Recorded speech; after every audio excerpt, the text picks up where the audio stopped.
வணக்கம். புது புது அர்த்தங்கள் நிகழ்ச்சியில் உங்களை சந்திக்கிறதுல ரொம்ப மகிழ்ச்சி. இன்றைய நிகழ்ச்சியில் பங்கேற்பதற்காக நாம் தமிழர் கட்சியின் ஐயநாதன் அவர்களும் பாரதிய ஜனதா கட்சியின் ராஜா அவர்களும் நம்ம அரங்கத்திற்கு வந்திருக்கிறார்கள். வணக்கம். சொத்து குவிப்பு வழக்கில் ஜெயலலிதா உள்ளிட்ட 4 பேரும் குற்றவாளிகள்.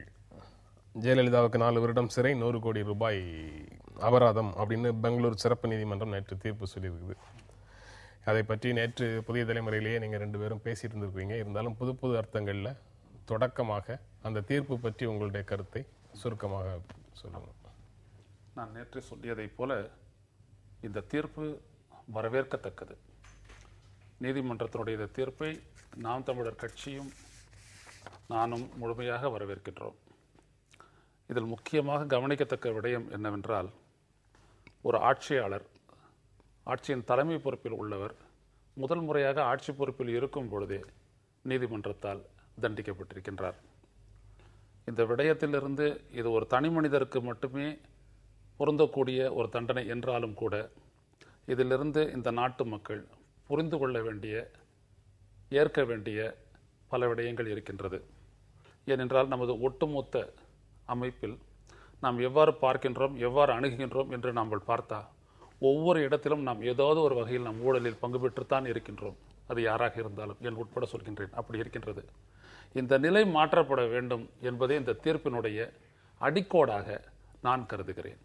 அதாவது எம்ஜிஆர் பாட்டிலேருந்து சொல்லணும்னா, தவறு செய்பவன் திருந்தியாகணும், திருந்த பார்க்கணும், தவறு செய்பவன் திருந்த பார்க்கணும், தப்பு செய்தவன் வருந்தியாகணும் அப்படிங்கிற வரிகளின் அடிப்படையில் நீங்க இந்த தீர்ப்பை வரவேற்கிறீங்க. இல்லாதல் புறமாற்றம் ஏற்படாது.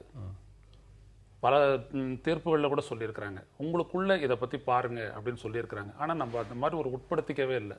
அது என்ன ஆச்சுன்னீங்கன்னா, இன்னைக்கு நம்மளுடைய சமூக வாழ்க்கை உட்பட புறையோடி போன ஒரு விடயமாக ஊழலாகிவிட்டது. அது இன்னைக்கு வேற ஒரு பரிமாணம் வந்திருக்கு, அது பிறகு பேசலாம்.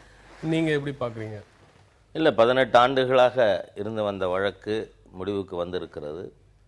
அதிலும் இந்த தமிழகம் என்று சொன்னாலே ஊழல், தமிழகத்தினுடைய வளர்ச்சிக்கு ஊழல் மிகப்பெரிய தடையாக இருக்கின்ற உணர்வு பல முதலீட்டாளர் மத்தியில் கூட இருக்குது.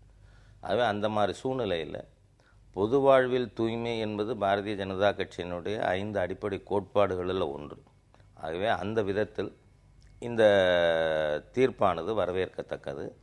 அதோடு மட்டுமல்ல, இதே போன்ற மற்ற தீர்ப்பு வழக்குகளும் கூட விரைவிலே முடிக்கப்பட்டு அதற்கான தீர்ப்பு வர வேண்டும் என்பது என்னுடைய விருப்பம்.